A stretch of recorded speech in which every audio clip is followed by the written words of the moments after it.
everybody. It's a pleasure to be here. And welcome to our program, Consciousness in Evolution. This is a project from Reaprendência International, a consciouscentric institution dedicated to re-education and personal evolution, including but not limited to self-research, paranormality, and bioenergies. Have you experienced ESP? ESP is an abbreviation meaning extrasensorial perceptions. They represent perceptions beyond the ordinary five senses. Today, we are going to talk about clairaudience, which is a rare psychic ability, and we are going to discuss the signs of those who are believed to be clairaudient. I am very pleased to receive here Mário Luna, which studied Portuguese and English and has been teaching English for over 27 years. You can bet that his English is better than mine. He is an entrepreneur in language education. He runs the Idioma Positivo school. He also has experience in translation, proofreading, simultaneous translation, and linguistic consulting. He has been studying and researching Conscientiology since 1998, and he volunteers in 3 conscientiocentric institutions, ASSIPI, CEAEC, and APEX. He has been researching clairaudience since the last 8 years.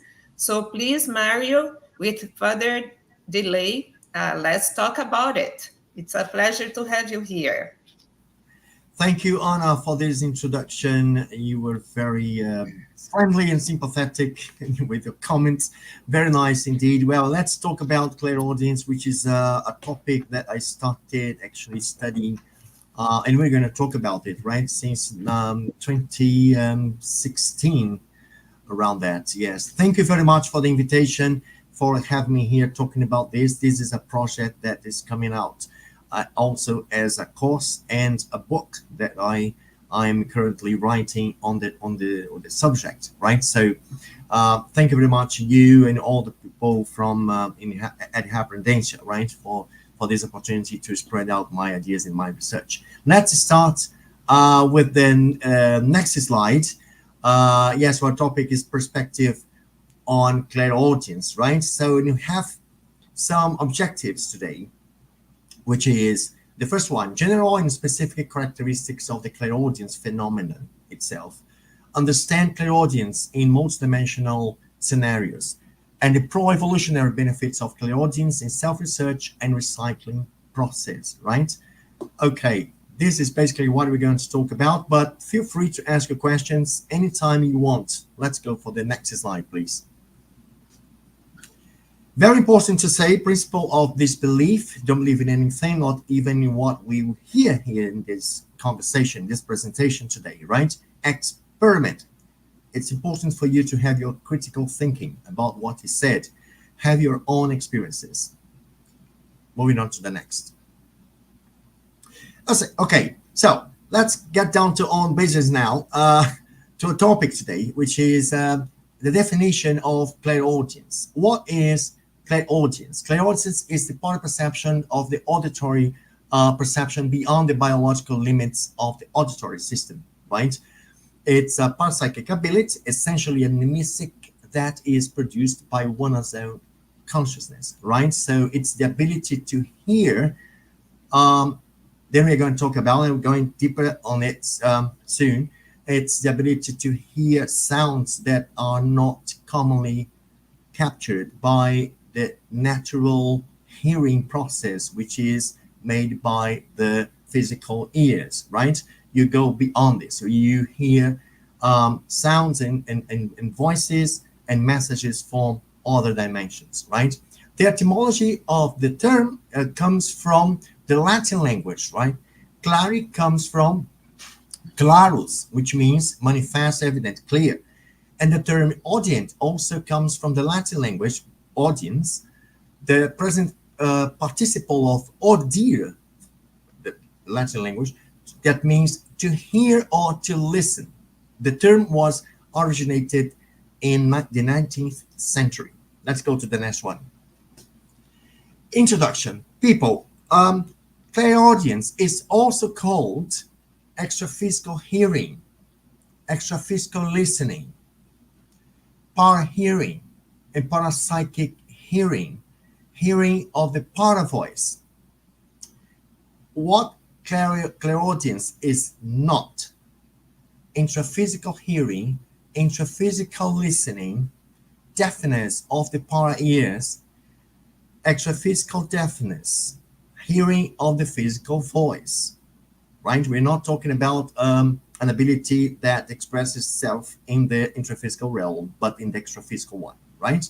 Let's go to the next slide, please. All right.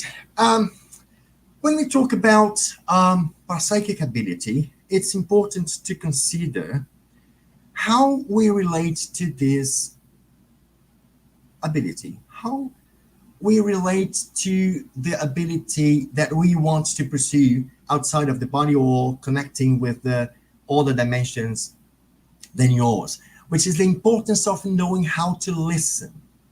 So every time someone asks me how to develop clairaudience, I start from the beginning by saying it's important that you enhance your ability to listen the world around you here in the intraphysical environment.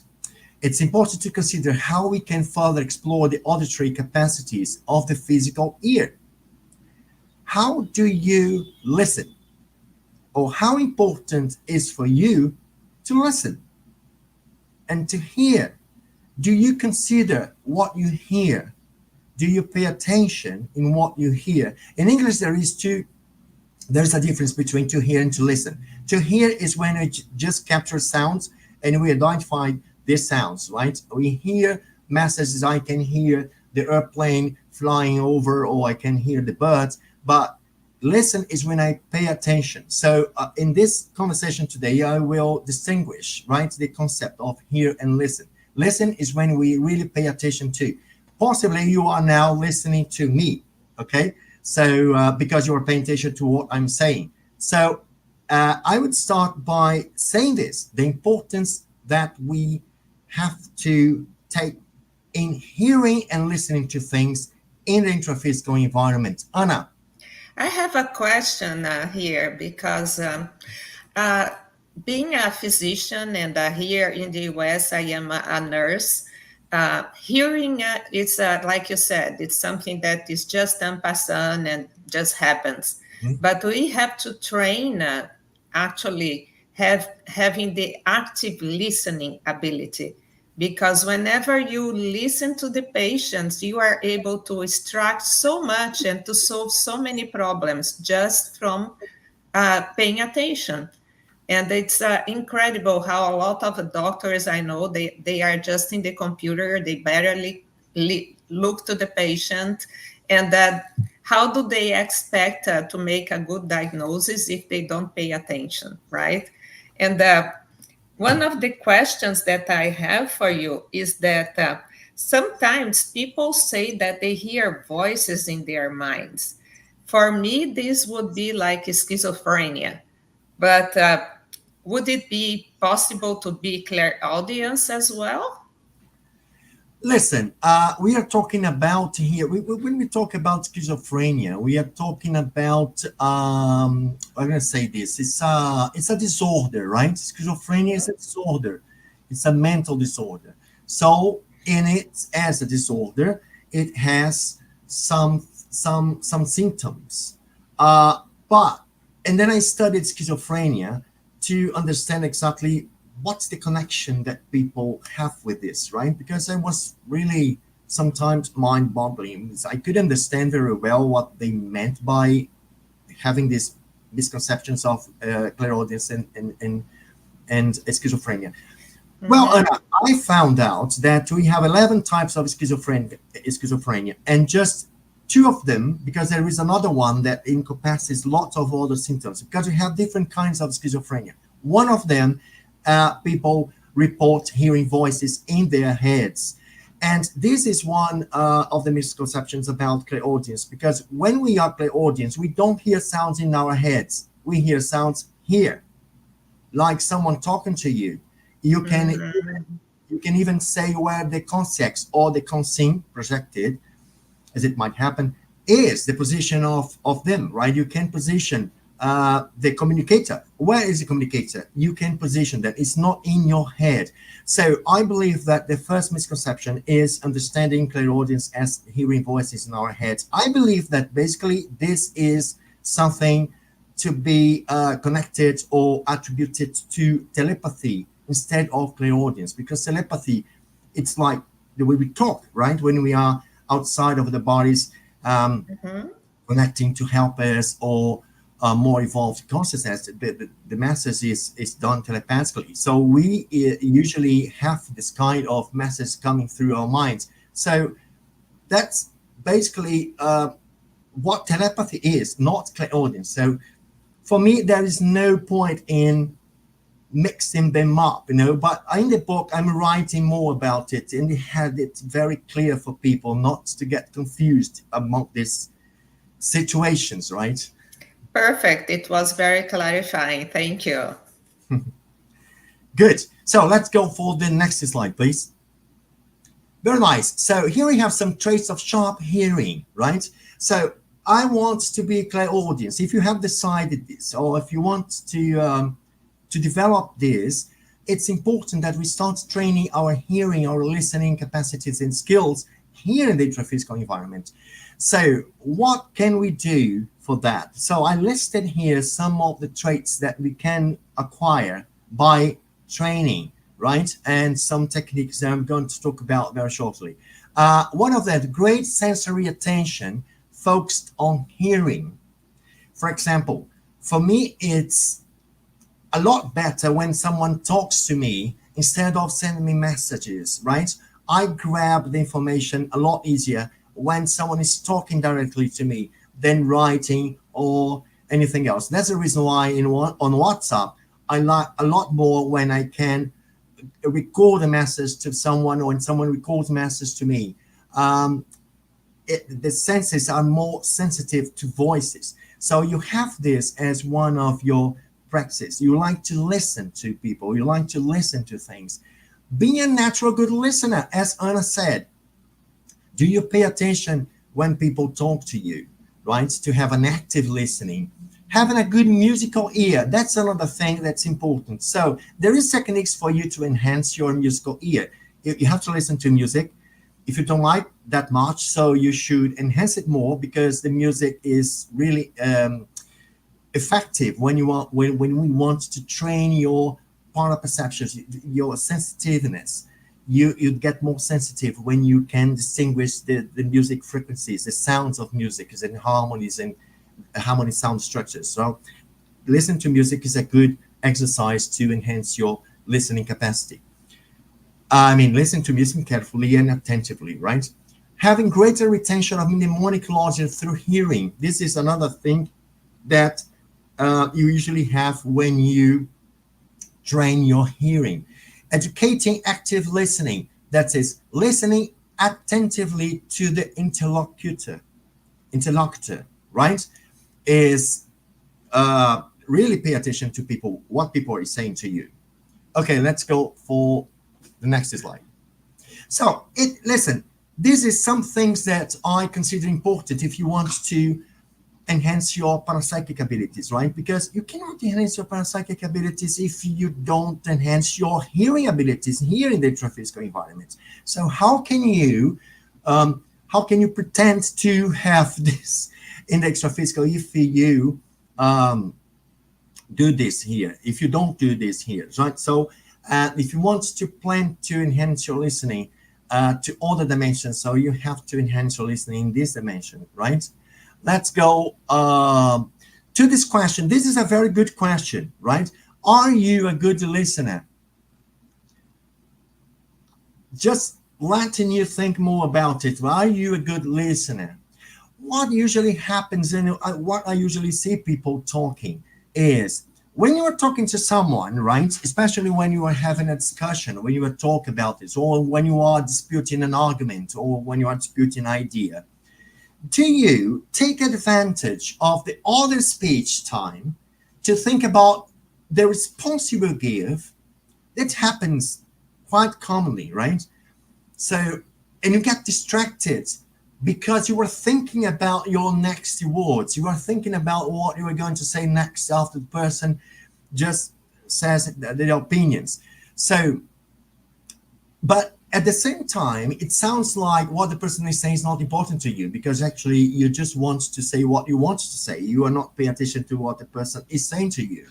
So it happens a lot. Actually, we wanders off, right, in unrelated thoughts. Like we're talking about, oh yeah, we're disputing arguments about something, and then might think about, oh, I forgot the gas on, or I have to buy something tomorrow, or I get connected to with the other thing that doesn't have to do with what we are talking about. So it happens a lot, right? But it shows that we are not quite interested in what the person is saying, right?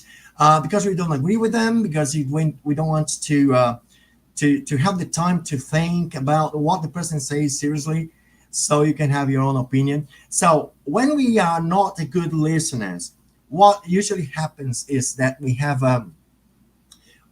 may have lots of problems, or some problems like miscommunication, right? Conflict, or we can damage relationships, right? Because if you are known as someone who doesn't pay attention to what people say to you, people might feel that you are not a good friend, right? You miss information, you miss opportunity to learn from what the person is saying to you, right? It's a kind of a loss of opportunities of learning. And you also don't have the capacity of problem solving, because you don't evolve the conversation, because you just have your point of view. You cannot listen the other person's point of view. So that's a very good reflection you can have. Are you a good listener? Okay, let's go for the next slide. So in everything we do in life, this is a very good question. Why is it important for me? Why is it important? Or I'm doing this course. Why is this course important for me? Or why can I have the best from this course? What information this course can give for my evolution, right? My evolutionary path. So this is really a very important question. And we should ask this question when we are talking about developing parapsychic ability like clairaudience, right? So I listed 5 reasons why I started developing clairaudience, and here they are. Create direct communication channel between dimensions, create better rapport with extraphysical consciousness, increase multidimensional self-knowledge. It helps you know your target audience for assistance, develop great empathy with those we assist, and contact with our helpers.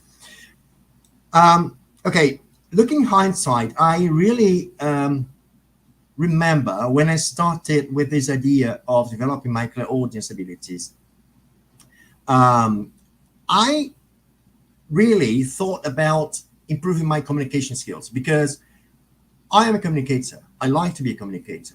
I think that we have to communicate. We have to give classes, we have to give lives, we have to give lectures, we have to talk to people. So this is something very, very important for me. So I am a communicator. I like to communicate. And that sounds natural to me, that this communication goes beyond the intraphysical environment. I want to be a good communicator interdimensions, right? So that's the reason why clairaudience is so important to me. As it is other parapsychic abilities, right? Because the parapsychic abilities really open the gates of the dimensions, right? So we can know ourselves in a more, expanded way. So it's very important for me. So it's a value. It's a value. Being a good communicator or extending my communication abilities to other dimensions is a value for me. Next slide, please. Realize developing clairaudience, exercising the ears to hear lower and even subatomic sound frequencies through auditory acuity techniques. So you might ask yourself, what is subatomic sounds? Subatomic sounds, it comes from the study of sounds, right? It refers to very subtle sounds, perhaps those at the extreme lower end of the audible spectrum, or sounds that are manipulated at a very low volume. What is this? It's like that. For example, we are here. There are lots of things happening around us. Not only, for example, I'm here in a room with the air conditioner on. I can hear the air conditioning. I can hear myself. I can hear sometimes a car passing, going past on the street. So, but I cannot hear everything. I cannot hear, for example, the tick tack of a watch. I cannot hear the flying wings flipping around me. I cannot wait. There are lots of other sounds that are they are at a very lower level, so I cannot perceive these sounds. For example, can you hear the sounds of a drop when they fell into water and they splash out all the drops? Can you hear those sounds? No, you cannot, because it's a very low sound. This is considered to be subatomic sounds. Let's go. Now I'm talking about how I develop my clairaudience abilities. Anna. I have a little question here, which is if we were able to hear this subatomic level of reactions and so on, we would get so overwhelmed like crazy, because as long as we exist, there are like thousands and millions of atomic reactions that are taking place in our body, just so that we can be here in this moment, thinking, talking, interacting. So I guess that we have like a limited perception, because it would be kind of beyond our comprehension to live in this kind of, Yes, very, very precise and very subatomic possibility of hearing or definitely. listening, actually. Yeah, that would be crazy to perceive all these sounds around us, because we have millions and millions of sounds. So we were not cut out to have this kind of hearing. We were not cut out. We were not born for this. Actually, This is something. It's an ability that you can enhance, and you can enhance at a certain level. Of course, that we cannot be hyper accurate hearing. It's not good at all, right? But it's good to a certain level of perceptions, as we're going to see in the next slide. Okay, in this slide, I'm going to talk about this technique, instrumental transcommunication technique. It's a very well-known technique, right? The instrumental transcommunication technique is widely used in the world today, right? It was first created by a Swedish painter and filmmaker in the late of the 50s. He was recording the sounds of the birds in the garden at his home in Sweden, and he was recording birds. That was his intention. But when he started to hear the recordings, he found out that he captured sounds of people, and he started to going deeper into this kind of experiment, and he noticed that those sounds were from consciences in his garden. And he started to develop this method of research based on capturing sounds through recordings, right? Instrumental transcommunication, ITC, refers to practices mediated by electronic devices such as radios, televisions, and recorders for contact with extraphysical consciousness. In Brazil, we have a wide research on this topic using the method of transcommunication, right? One guy that was very important to this is Konstantin Rodiv, right? I think that the pronunciation is this. He's a Latvian psychologist who expanded the Jurgensen's work, this guy that I mentioned before. And he wrote a book called Breakthrough, an Amazing Experiment in Electronic Communication with the Dead in 1971. And they started being very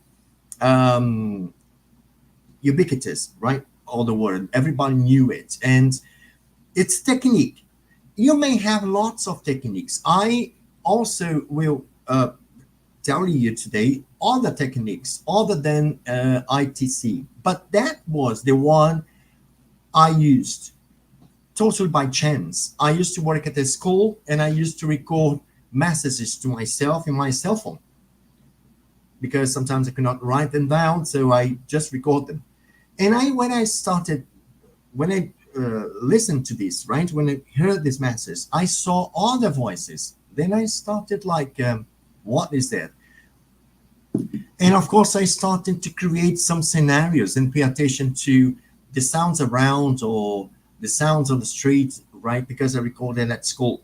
And I really noticed that I was capturing sounds and voices that were not part of that specific context, environment I was in when I made the recordings. So it was really intriguing and very motivating for me to start recording more and more.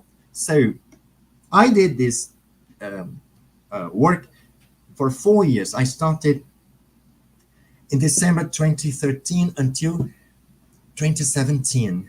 But then by 2016, I started hearing without the need of the recordings. And then in 2017, I stopped recording because I could hear the concepts, I could hear the other side, the other dimensions. So the recordings were not important anymore for me. But one exercise that I called the accurate hearing technique, the accurate hearing exercise of acuity, right?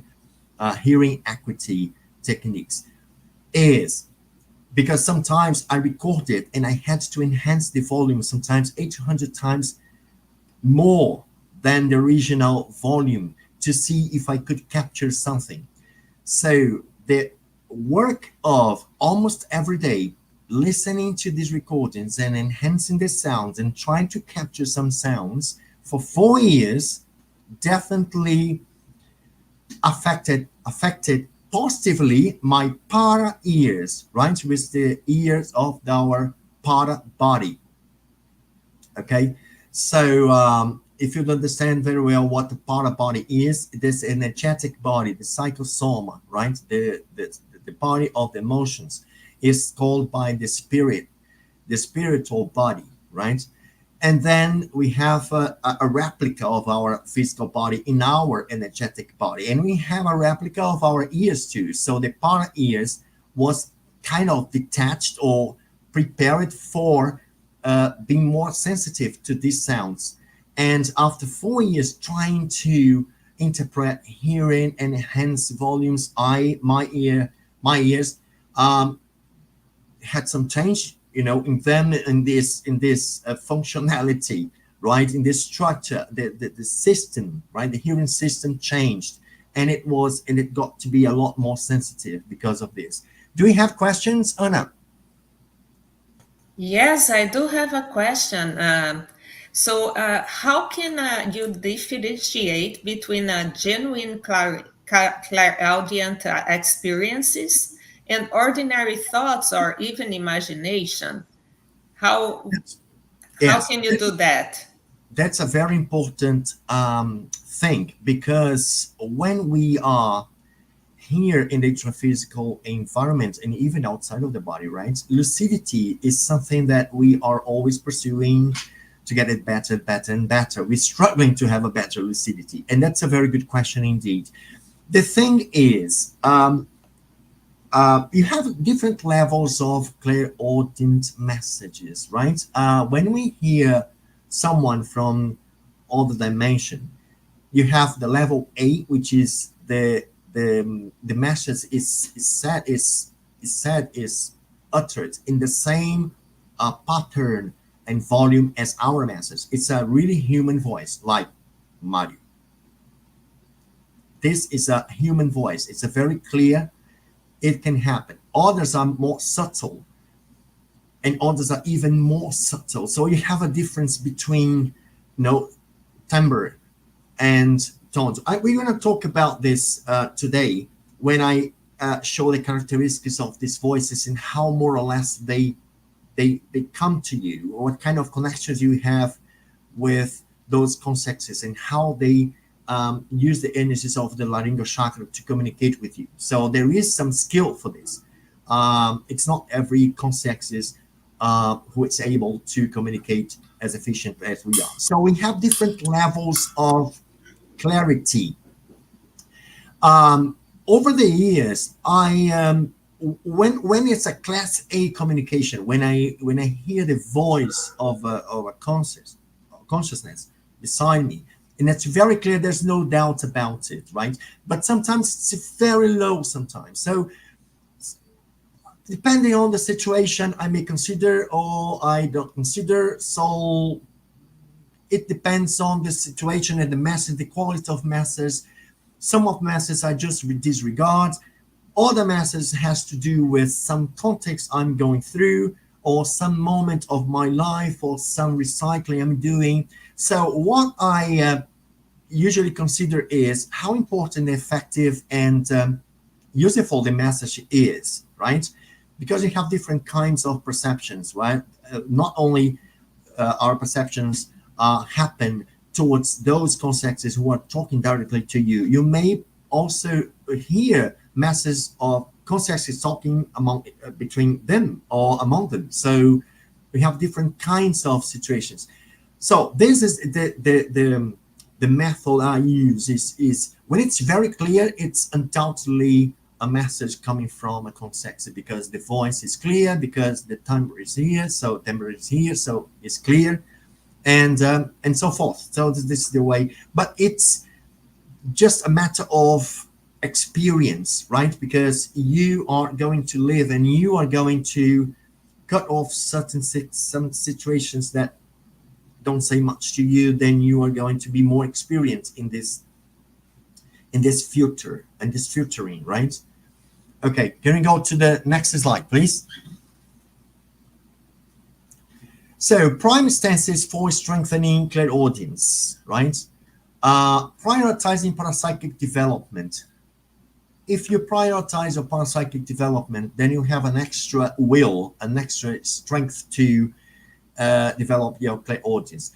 Daily practice of the vibrational state. That's very, very important. You work with the energies, right? Because when you work with the energies, you are also working and preparing and training your energetic bodies, right?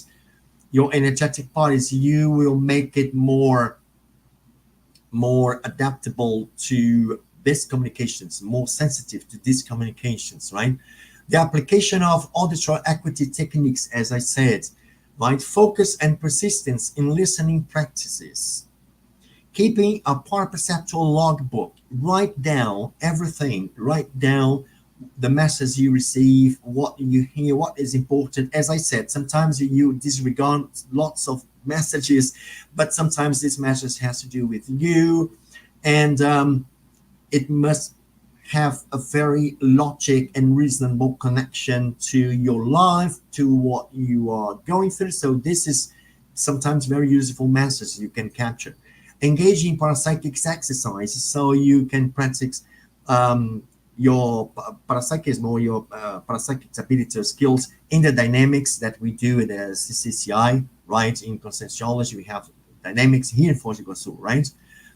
Choosing a self-research subject. This is very important to have one direction. I'm here and I want to get there. So, and you are in the process, and the recycling process. So you are getting the track of your life, getting the track of your existential program. So you must have this, you should have this to get connected to the right side of all this scenario, right? Because you will have helpers with you, right? When you have a purpose in your life, when you are doing the things, for example, that has to do, things that have to do with your praxis, with your essential program, or when you have in mind assistential work, right? In summary, being ready for assistance. This is really something good to say. Be ready for assistance. This is some of the prime senses that you may consider when you are strengthening clairaudience. Next one. So as I said, sound characteristics of clairaudience, right? The sound characteristics in clairaudience vary greatly in terms of volume, timbre, clarity, and intensity of the voice of the concepts or the projected consciousness or extraphysical sounds, and depends on certain conditions of the communication such as the parapsychic skill. As we in the intraphysical environment, as conscience, right, intraphysical consciousness, need to have some skills to hear consciousness on in other dimensions or hear them. They also need this skill to communicate with us, right? So a parapsychic skill is also needed both ways. It's a two-way communication. It's a two-way situation, right? We are dependent on this parapsychic skill, right? Moreover, the use of the energies of the laryngeal chakra. Certain consciousness manipulate this energy better than others. Evolutionary level of the communicator. That's very interesting because I perceived along these years of research that the clairaudience or the use of the voice, the human voice to communicate is something more, I can say, earthly, something that you have here in our communication in the interphysical environment. So this kind of resource, this kind of tool, or I can say the habit that they have to communicate through our human voices is better manipulated by consciences who are more connected to the intraphysical world. When you go to dimensions where you have more subtle level of energy or consciences are more evolved, like helpers, the communication is more telepathically, not clairaudient. I'm not saying that you don't talk to your helper or may talk to your helper through clairaudience, right? They sometimes speak to you when they want a more extensive or when they want to be more clear and direct, straightforward. So they sometimes talk to you and you hear them. But it's not a very common thing to happen, right? When you're talking to helpers, a more evolved consciousness, the communication is more telepathically than clairaudience, right? Clairaudience is something more here, more, flesh and bone. Type of relationship the individual has with the communicator or extraphysical environment. That's that. You're always going to communicate with concepts that have something to do with you, right? Or they are helpers, or they are assisted, or they are blind guides, or they are intruders. But they all have some sort of connection with you, right? And the topic they are talking with you, they are sharing with you, has to do with you. The context of the communication, it's also very important. As I said, sometimes I am in a recycling process, so it's natural that extraphysically there are more intense movement of consciousness, right? Or if you work with assistants, for example, if you practice Penta, right? Penta is the personal energetic task that we do every day at the same time for 50 minutes for the rest of your life. This is a compromise, essential compromise. So this is a practice where in which we externalize our energies to other consciousness. This is very common to hear the assisted, to hear the helpers during Penta or before Penta or after Penta. So it's an environment very very possible for you to get connected with the consciousness and they talk to you and you hear them, right? Next slide, please. May I Anna, just ask a question before you go to the next one? Aparecida, she says that she had an experience sometime, and she heard a strong sound like someone hit the hand strongly in some structure, making a big sound. She's asking if this experience could be called clairaudience. well, it's hard, Aparecida. Thanks for the question, Aparecida. It's hard to say, or difficult for me to say whether it is or not, because I don't know exactly what happened. But if you heard a sound that was not captured in the environment you were, right? For example, I am in this room here, right? It's silence. And I hear a rap like this. I didn't touch anything, and I heard this. This is clear audience. It's clear audience. Someone is trying to communicate with me. It's a rap, right? We're going to talk about this difference. But let me give another example. Maybe this one is not very good because it can be rap or pneumatophony, which I will explain what it's all about. But if I'm here and I hear the sound like Mario with a female voice, there's no woman here. And I hear this, and I can say where the sound is coming from. It's here, the presence here. For me, it's clairaudience, right? There's no doubt about it. But as I said, sometimes it's not as loud as we are used to because they are not intraphysical consciousness. They are extraphysical. Depending on the way they manipulate the energies of the lingual chakra, the sound may go with a good volume, low volume.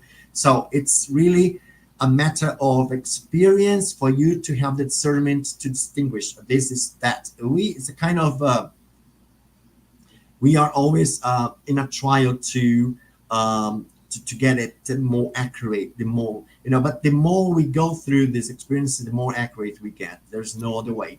But then you have to pay attention to the context, right? Where you were, if you had people together with you in that environment, if the sound might have come from a place, or if the sound was really next to you. If you really say, no, I was alone in that room, the sound was inside the room, and it was very clear, so it's clairaudience, this kind of perceptions. But this is a very good perception because it's a physical one. When it's physical, it's clear, right? The more subtle it gets, the more accurate we have to be. And the more careful also we have to be in analyzing and interpreting those sounds. This is has a lot to do with self-research, right, Mario? Yes. And she completes with another question. She's asking, when someone listens to some voice in the extra physical space and doesn't see anyone around, could it be clairaudience as well? When someone is outside of the body, yes, you also have clairaudience abilities outside of the body, because when you are outside of the body, you are in one specific dimension, but we have lots of consciousness connecting to you from other dimensions. So not always you are in the same environment as them, so they might talk to you, and you have also clairaudience. I call it extraphysical clairaudience. Is the one you have in other dimensions. I have had some experiences like this when I saw the consciousness. I knew he was talking to me, but I couldn't hear them. So because I was in one dimension and they were coming from other dimensions. So this is complex, but you can hear. Clairaudience is when you capture the sounds from all the dimensions, and sometimes you are outside of the body, one specific dimensions, talking to people from several other dimensions. So you have the same thing as we have here. You may be clairaudience to notice those sounds and hear the sounds or not. Perfect. And just another question before you continue. It's from Angela Molina, and she asks if the sound of the ringing in the ear, that high-pitched noise, has something to do with the beginning of developing hearing extraphysical consciousness.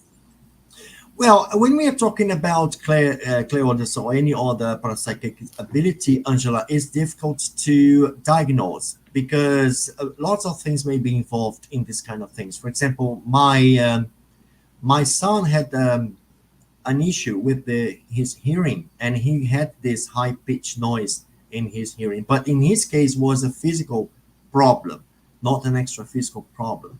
On the other hand, sometimes we see people reporting the same high pitched noise as one of the how can you call it? Let me just see here. I need this information. Yeah, parapsychic signals, right? So it might be some parapsychic signals that you have that is also, it may be showing you a clairaudience thing, but it's difficult to say, oh, this is that, because it's complex to say, right? Sometimes it's just a problem in your ear, and sometimes it's something that's coming from your para ears. What I suggest you is to start to study this thing, right? The ringing in the ear. So when does it happen? What's the context? In what context it usually happens to you, right? Or what do you feel? There is always, when we are talking about this kind of communication, there's always some kind of a pattern of energies involved. So I suggest that you also map out the pattern of energies that you feel when you have this. Maybe it could be good thing, sometimes a bad thing. The parapsychic ability or the parapsychic signal is not always a very good thing. Sometimes it's something that, it's showing us something that, wait, hold on, take care, danger, things like this. So you have to map out exactly the context you have these things, and the feeling you have, the energetic perceptions you have, or the feeling you have. All of those things are important for you to map out, because the parapsychic signal is very personal, it's very subjective. Anna has hers, I have mine, you have yours. Each one of us has one specific way of communicating with all the dimensions, with all the consciousness in all the dimensions. And consider your self-research. Always be very, very attentive, because before attributing to any kind of extrasensorial perception, see if it's not a physical symptom, first of all, right? Yeah. Because that can be a symptom of an infection. It can be a symptom of some compromising of your abilities of hearing. Yes. But if there is something I have to tell you, Angela, is go for it. Go for it. Look into it. Don't just disregard or belittle your experiences. Go for it. Map out the moment you have, why you had, what's going on in your life, what's going on in your thoughts, your energies, who you are with. Map out, because you may have some answers based on this research. Then I would suggest strongly that you go for to know more about your subjectivity, right? Next slide.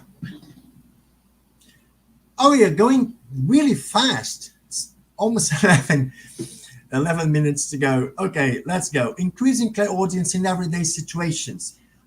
We can't pay special attention. As I said, people, they develop, I would say that, I wouldn't be risking saying this, but listen, everything that we need to develop, we need two things, method and technique.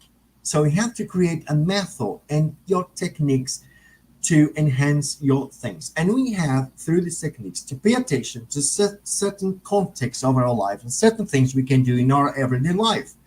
Okay, if I want to develop a clairaudience, I cannot expect to develop only in courses, only in lectures, only in laboratories, or only with doing a dynamic with people from my group or Conscientiology.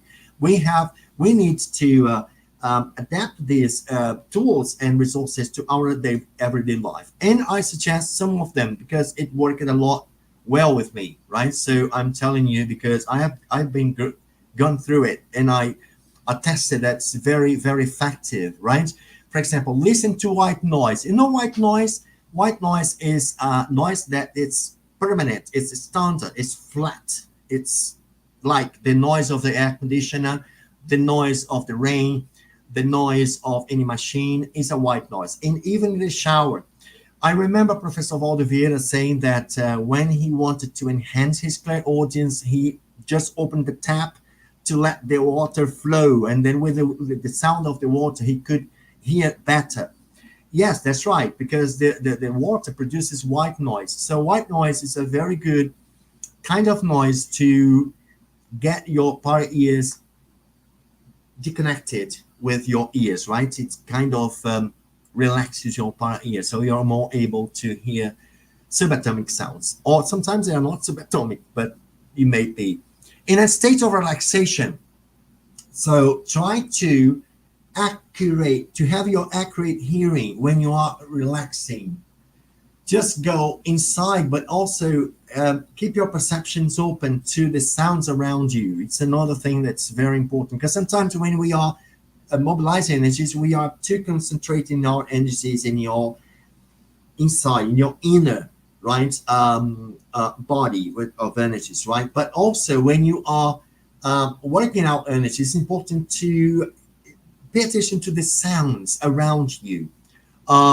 In a hypnagogic state, this is the state we get in when we are about to get asleep. The hypnopompic state is the opposite. When we are waking up, sometimes we are still a bit, not sleeping, not awake, but you are in this hypnopompic state. It's easy to hear.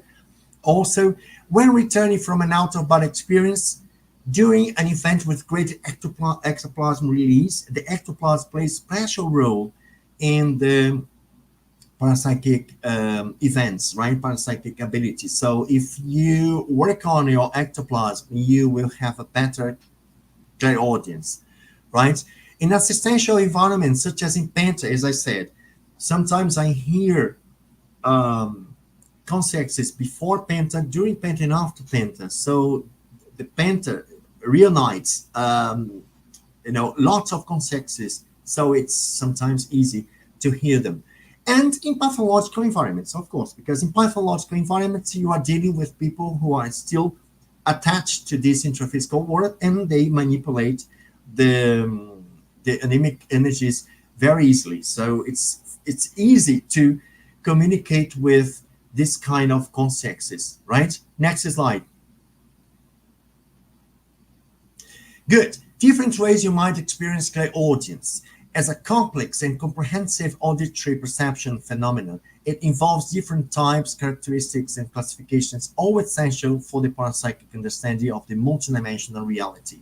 I mapped out, it's almost a neological thing that I put here, right? Because we don't have anything written in Conscientiology about clairaudience, very little things, and a few things about it.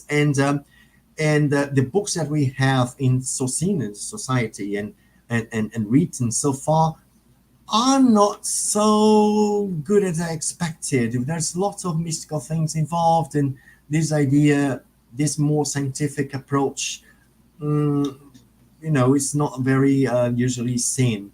So it's been really hard to research what has been written about clairaudience, right? So some things I am starting from scratch, definitely from my own experiences. So that's the reason why the principle of disbelief is so important here. Don't believe in what I'm saying. Everything that I'm showing here is basically the results of 8 years of research, but you might have different opinions and might have different results from the ones I got. So let's go for the next one, please. So there is a direct intraphysical clairaudience is when a conscious or extraphysical consciousness is talking to you, then you hear. The indirect intraphysical clairaudience, which is you are hearing two extraphysical consciousnesses talking. And this is very interesting because sometimes they are talking between them or among them, and you think that they are talking to you. No, they are not talking to you. They are talking among them. So you may hear some critical comments or criticisms or bad words sometimes, but doesn't have anything to do. You're just capturing their conversation. So be careful about it, right? Because you are capturing the sounds of people talking, and sometimes they're not talking to you. It doesn't have anything to do with you. So extraphysical clairaudience, as I said to Aparecida, right? You can get an out-of-body experiences and have a clairaudience experience also outside of the body. Remote clairaudience, which is you capture as it's a remote viewing. You know what remote viewing is? Is when you project yourself to a place distance from where you are, so you can have the vision of this place. In clairaudience, it happens as well. You may hear concepts is talking about, for example, that they are in a hospital, or that they are in a dark place, or that they are in a very dirt place, or they are in a place where there are lots of people doing a certain kind of activity. But you know that, okay, my place is not dark. I'm not in the hospital, but this concept is talking about that they are he or she is in the hospital. So it's not here. So it's this kind of perception is also possible, right? The remote clairaudience. And the reverse clairaudience. I call reverse clairaudience the idea that not every concept is able to hear us. It's very common for me to hear one concept saying, what did he say? What did he speak? What he's talking about? Because they are not able to hear us. They also have abilities in this connection, right? So the concepts is also clairaudience for them to hear us or have contact with this dimension, intraphysical dimension. Some of them apparently so far don't have. So pneumatophony is the ability of the concepts to produce sound in the physical dimension through the use of ectoplasm from another consciousness. Pneumatophony is the perception or the hearing of a sound that everyone has, not only the clairaudience. For example, as I said, I am in this room, and if I'm with my wife here and we hear a third person say something and say, "Oh, did you hear this? It was a man, wasn't it? Oh, what did you did you hear what he said? He said, 'Hi.' I heard this hi. Did you?" And she said, "Yes, I heard the same sound." So this is pneumatophony. It's a very strong perception of a sound in the environment you are, whether it's someone talking or just some sounds. It happens sometimes when everyone in the environment hears the same thing. And extraphysical pneumatophony, right, which is a phenomenon in which a projected intraphysical consciousness emits a voice to another conscient in a physical wakefulness state. Is this: I leave my body, right? I'm having an out-of-body experience, and I go to the CEAEC, the Center of High Studies of Conscientiology, and I meet someone there, and I see my friend is studying, and I say something to him like, "Hi, John," and he's able to hear me. So this is a extraphysical pneumatophony, right? It's when I project myself outside of the body and I talk to someone in the intraphysical environment in a remote place. Next one. Anna, what question? We have one more question here. As you were like explaining all the types of phenomena, would you have any advice to give us someone which is very skeptical about clairaudience or similar phenomena? Well, if you are skeptical but you are curious, that's the best scenario, because we must be skeptical about things. Being skeptical is healthy for the research, for the serious research, or for a scientific research. Sometimes you are skeptical. I can say this: I am skeptical about certain things, certain events, but I want to know more. But I want to know more about it because I see serious people talking about it. So there might be an issue there. So let me see what's going on. So this being skeptical, if it leads you to learn more or research more, this is the perfect scenario for a good scientist, right? You are skeptical and you want to know more. Something intrigues you, so it enhances you. It just triggers your motivation to know more about it. I think you have to be skeptical. Yeah, as I said, principle disbelief is very important, in my conception of studying the subjectivity of the consciousness. But I would suggest that you can learn more and have your own experiences. Have your own experiences. Go through the techniques and try to enhance your clairaudience and see what happens. Right? Clairaudience is something that it's a parapsychic ability for everyone. There's no one in this world that is not able to enhance it, to develop it. So go for that. Yeah, it's very, very healthy for research, correct? And Aparecida has another question. She asks about if she can talk and ask questions while you're having a clear audience. Do you have any experience to tell us about it? And she also says, like, questions for who is telling you the information from the other side.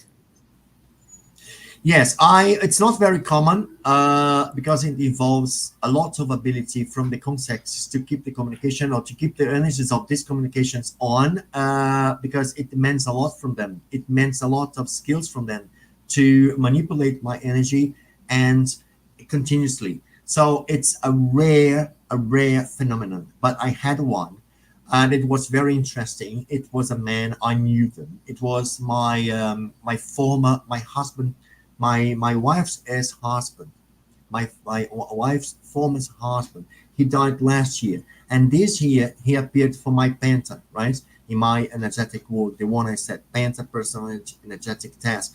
He came to my Penta, and one day in the morning, I was just brushing my teeth at the bathroom, and he came and he said, um, it's a very good work what you do. I'm really taking advantage of this. I'd like to thank you. Of course, he didn't say that because they don't utter the whole sentence, very long sentence. They kind of get this message cut off in pieces. But this is basically what he said, and I answered them, say, "Oh, it's nice. Oh, I'm so happy for this. I'm so happy for you. Yeah, be comfortable. It's a pleasure for me to be able to help you." And says, I thank you very much. It's actually for the first time we had a kind of back-to-back conversation. He said something, I replied. He said something about from my reply, and we had this like 1, 2, 3 spots of conversation. Of course, not long, but for the first time, I said something, he replied. I asked something else, and he replied. So, but it's a rare thing to happen. It's a very rare. So it demands a lot from the conscientious to keep this energy flowing and for them to make use of this. This is what I really found so far. I may enhance this ability even further, but maybe I can have more of this kind of situations of talking to. I've heard of videos and films with clairaudience really have this kind of conversation, but it involves a lot of energy. Involves a lot of ectoplasmia as well, right? I think that we have passed 4 minutes from 4. Anna, should we go a bit further? Go ahead, no problem. It's Yes, very interesting, and that people are sending questions, so that's great. all right. There is something I really would like to highlight, right? To stand out in all this talk here. It's to render, to interpret what is said. So the analysis go through these questions: what was said, how it was said, when it was said, who said, what was felt concerning the emotional responses, right? What was the intention? What was the purpose? How useful it was? How reliable it was? So we have to ask all these questions when you are taking into account what is said to you. Because many things, I believe the majority of things that we'll hear are things like, oh, good, great, nice to know that. But if you are really dependent on what someone says to you, okay, you should not take it for granted, but at the same time, you shouldn't not take it too seriously. You must respect these messages, right? But making the most of it, because sometimes they are day-to-day situations in a conversation, right? The other day I was watching TV. I do my Penta at 11 p.m. I was watching TV and I just got asleep, right?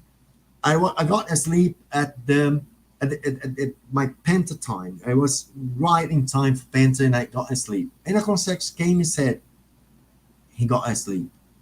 When I heard this, he got asleep. I said, oh, there's a Penta time. Someone is complaining here that I got asleep. No. I didn't get asleep. I'm going to Penta. I'm sorry. I'm late. Let me go. So that was great because it was something so ordinary that we hear people talking here in the traffic environment. But there was a concept saying he got asleep. Oh, he's not going to Penta. He got asleep. So this everyday thing that we hear that sometimes it's very, very nice. Well, I am really encouraged to think it's very, very important because this is a kind of communication that is so broad, right? It gives you so many perspectives for your own evolution, to know who you are, your localization, where you are from and what you're here for, so you may have the most of it. Let's go to the next one. So, positions that favor better interpretation, avoiding certainties and preconceptions, using the principle of disbelief, using discernment, logical thinking, parapsychic detailism, deepening the analysis, considerations, factual imagination, right? Auditory equity, focus and attention. So, the more you are fine-tuning your perceptions, the better messages you get. Next. So I think it's the slides to close our conversation today. So the benefits of clairaudience, right? What perspectives does this phenomenon give us? Mapping the target audience. This is very important because you know who you are talking to. When an intruder comes and he's clear in his charge, right? In what he wants from you, you know exactly what kind of concepts you are talking with, or you are not talking because you don't talk, but you are in connection with, right? Deepening intraconsciential recycling, it shows you from a perspective, a multidimensional perspective. So it's a lot stronger, at least for me, when I hear someone complaining about something or charging me or asking me or even telling me off for something. For me, it's a lot stronger to get empathic to the context issue or the thing that the context is complaining about. I get a lot more involved and connected. Improvement of the personal code of cosmetics. Multidimensional self-awareness. You will know more about you. Right? Gain of parapsychic erudition. Is strengthening the relationship with extraphysical teams because you hear the helpers too.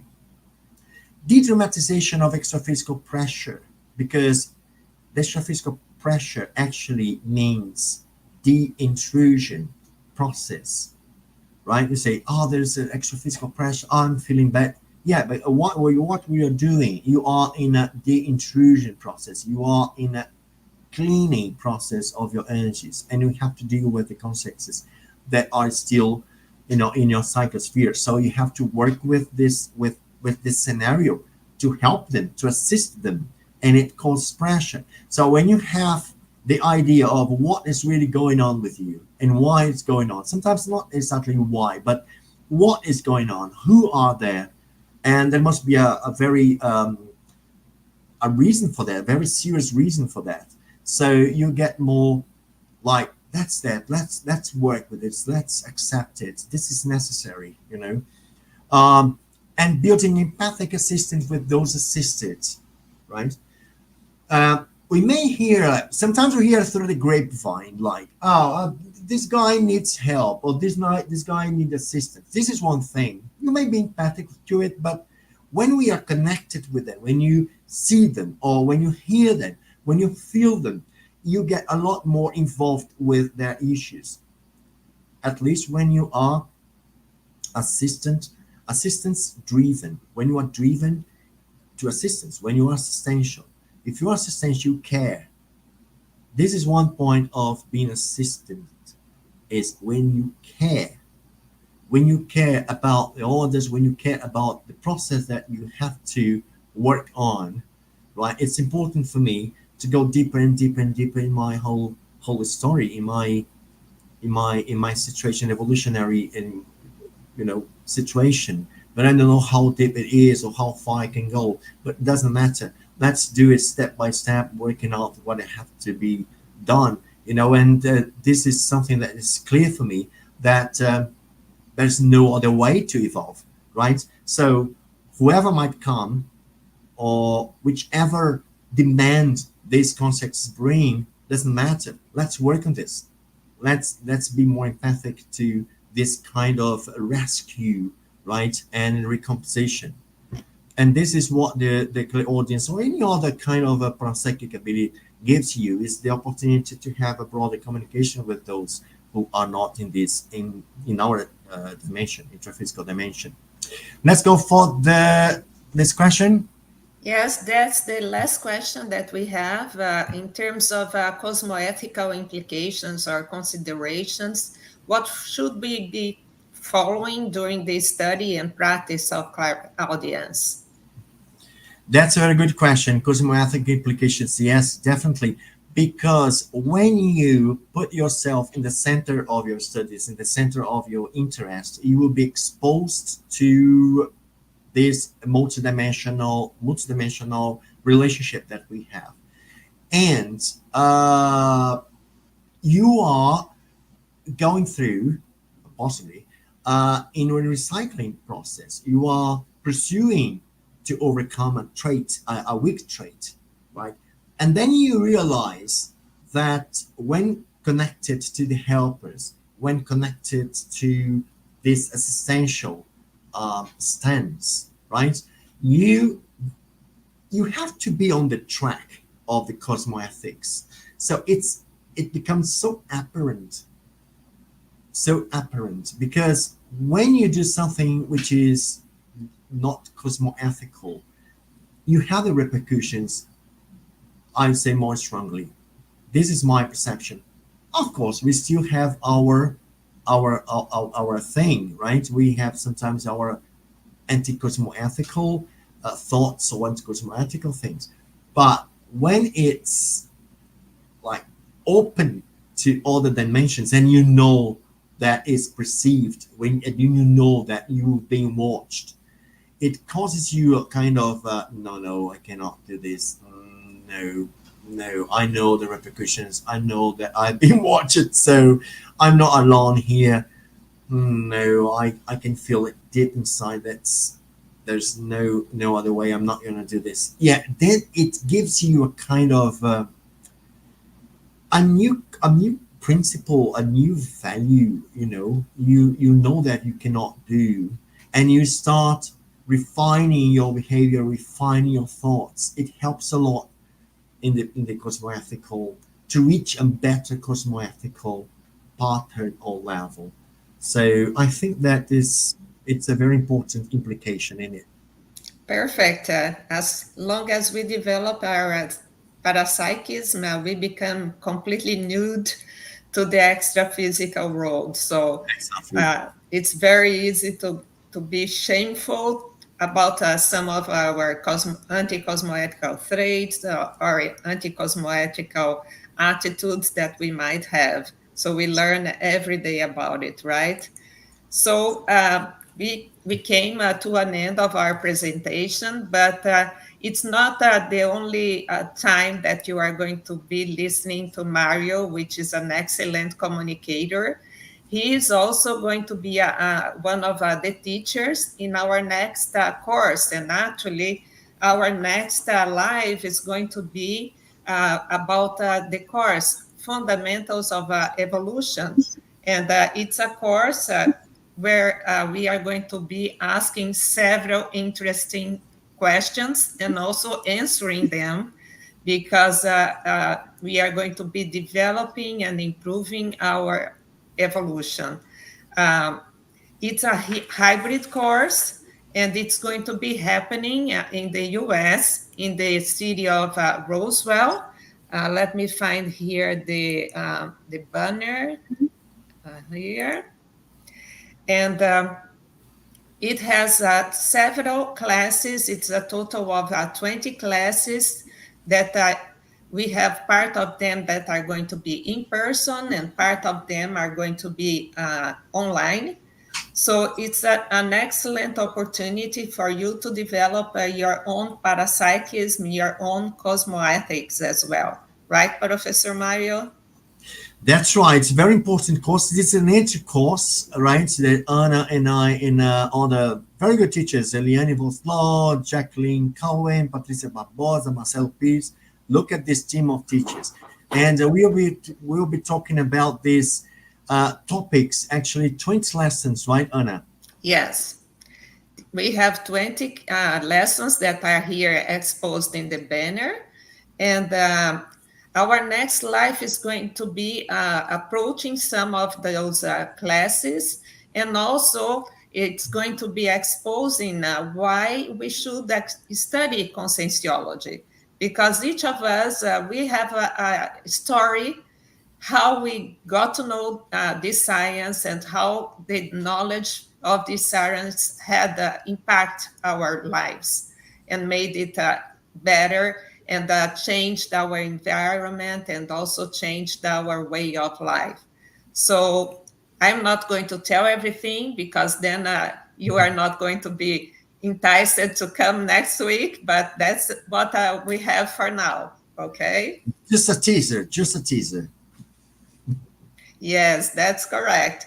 So I thank you all for being here with us today, and follow us in our channels on YouTube, Facebook, on Instagram. We are known by Reaprendencia International. And thank you for being here with us. And thank you, Professor Mario, for your availability and your great communication. Thank you from Reaprendencia, who invited me for this conversation today. It's a topic that I've been particularly on it for years and years and years, and I still have some years ahead because I'm writing a course about it and also the book. So it's a pleasure always to talk about clairaudience development. And I wish you very good self-research, very good, process recycling process, for you to know more and more about yourself. This is the most precious things that we have in this study. Thank you. And we'll see you again on June 16th. Sure. Okay. All right then. All right. Thank you. Thank you very much indeed.